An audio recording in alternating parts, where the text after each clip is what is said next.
All right, so let's practice applying what we've learned so far. In this video, we're going to take a look at day 18 of the in-class packet together. Okay, so let's take a look at this. First example, notate the given Roman numerals in two ways, SATB and keyboard style. Okay, so SATB simply is the way we've been talking about, soprano, alto, tenor, bass. Keyboard style is a way that can be played on piano. Now, keyboard style usually means your bass is going to be quite separated from the other three voices, and the other three voices will be reachable by that one hand, which means it'll be an octave or less in distance. Okay, so let's take a look here. So to do this, first thing I'm going to do is I'm going to figure out, okay, I'm going to observe key signature is B flat major. This is the 4 chord. 4 chord in B flat is going to be E flat. Okay, so this is an E flat chord. I can go ahead and give myself the notes if I need to, E flat, G, B flat. And then I know I need my root and third. Fifth is optional, but I'll go ahead and have all the voices. So for the bass, I'll go ahead and give it an E flat, stem down. Maybe I'll put the B flat for the tenor. It's a fifth higher. And then I need a G, right? So I'll just give the G to the alto, perhaps. And then for the soprano, yeah, sure, I could give it a high E flat here. I don't really need my flats because they're in the key signature already. Okay, so this is one way to voice it. Notice they're all the proper ranges. The distance between the voices are correct as well. Okay, then I need it in keyboard form. For this, I can do something very simple. I give myself the E flat in the left hand, and then I'll just do the triad and first inversion in the right hand, like that. Okay, so this is how it sounds in comparison. Notice my stemming. When I did SATB, I stemmed it such that the soprano and alto are stemmed opposite, as well as the tenor and bass. So here's my SATB sound and the keyboard. Okay, you see they both sound good, they both work. Let's go to the next example here. So in this one, we are in the key of G. We're looking for a 5 chord. I'm going to write my key signature, so I need an F sharp here and here. Don't forget to write the key signature for both staves.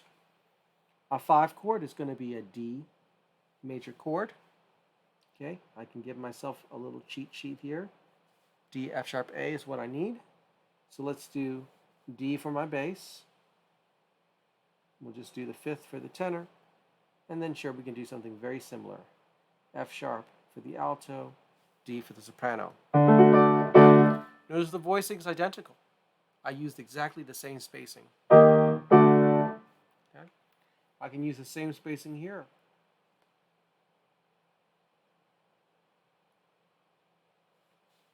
Like that. Okay. Make sure your stem directions are correct. If your line note is on or above the middle line in the keyboard form, stem down. When you have multiple notes that are stemmed together, pick the note that's furthest from the middle line, and that's going to determine the stem direction. So back over here, the note furthest from the middle line was the E, therefore everything is stemmed down. In this example, the note furthest from the middle line was the F sharp, so everything is stem up. Next example, we're in the key of E major. I'm going to write my key signature. 4 sharps. And do the same thing down here.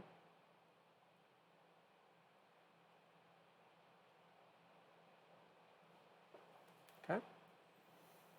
And now I'm dealing with a 3 chord. 3 chord in the key of A major is G sharp. Note that this is minor, so that's going to be G sharp, B, D sharp are my notes. Okay, and it's in root position, so let's say that I do my bass nice and low this time, G sharp. And just for interest, let's make this a little different. Let's do the third and the tenor this time. So now that's a large distance. And then maybe we'll just do the alto on D sharp and the soprano on G sharp. It's going to sound like this.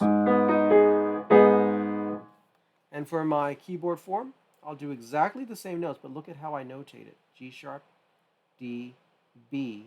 And notice how I put the B in the treble staff in keyboard notation. Why did I do that? I did that way so that it's easier for a pianist to play. Because they're like, oh, these three notes are obviously in one hand. Okay.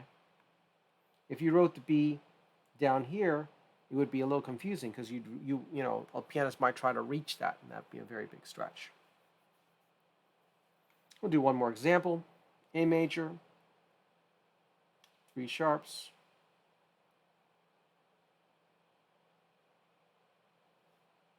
Write it for both staves.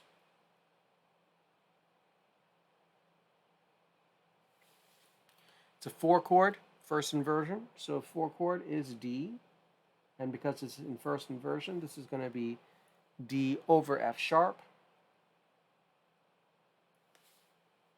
Okay, so that means my bass note has to be F sharp. I could put the F sharp here, I could, but I want to give myself some room, so I'm going to put the bass down here, F sharp. Now, it might be tempting to put the tenor down here. You could, but keep in mind that the distance between the alto and tenor should be within an octave. So if you put the tenor pretty low, it's going to force your alto to be lower to compensate, okay? So you can totally voice it like this, but you start running into some risks, okay? So in this case, I'm going to give an A to my tenor, which is the distance of a tenth, and I'm going to do a D here, and let's do something interesting. Instead of doing the F sharp, I'll do an A in the soprano. Now there's a reason I did this. Okay, but you could do an F sharp as well. Okay, but let's just see what it sounds like. So when you have 4 voices like this and you have a triad, oftentimes you'll be doubling at least one voice. So here I have. Hear that sound? If I had the F sharp on top, it would sound like this. Both work. But I do like that open sound. Okay? And for the keyboard version, okay. Oh, by the way, the bass note should be stem up here. Okay, since there's not another voice, we don't need to concern ourselves with this. And then maybe for this, I'll just do this in root position. Let's just do this super easy. Root position. That's how we do that. All right, in the next example here, put a slash through any notes that are outside the standard voice range. Circle any notes that are too far apart. Okay, and make a check above the staff if the chord is written correctly. And analyze the Roman numeral in C major. Okay, so several steps to do here. So first thing is we're looking for notes out of the normal range. In this first example, nothing is out of the normal range. However, these 2 notes exceed an octave. So that's a problem. If we analyze this, how do we analyze it? We build this chord in a closed position, which is going to give us this. Now we can see that it's an F major chord in second inversion. F in the key of C is a 4th scale degree, so this is a 4-6-4. Okay, next example. The notes are in proper range, and also they are within good spacing with each other, so we're going to put a check here because that's correct. And now we're going to analyze it. So we have a B, then we have a D, then we have a G, and another D, okay? If I put this in root position, we can see this is a G major chord, which is a 5 chord, and it is first inversion. In the key of C major, next.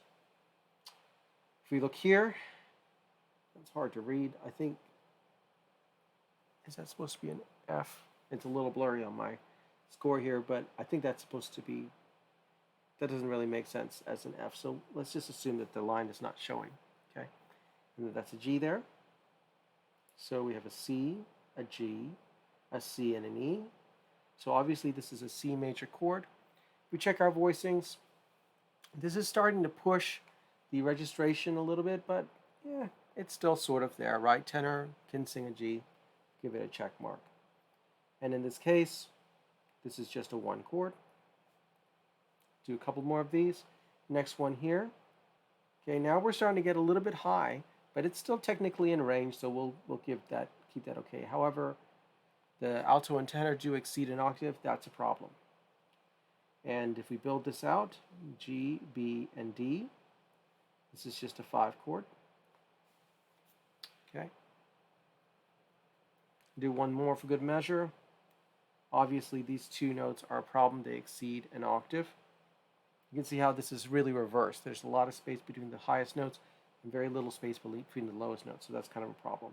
And I would even argue that these are a problem too, okay, because this is already sounding blurry here, not very preferable. If we build this out, okay, this gives us an A, C, and an F. We're in root position FAC, which is a 4 chord in first inversion. Okay? And that's basically, you know, how that works there. So hopefully this video was helpful, and I will see you in the next video. Take care.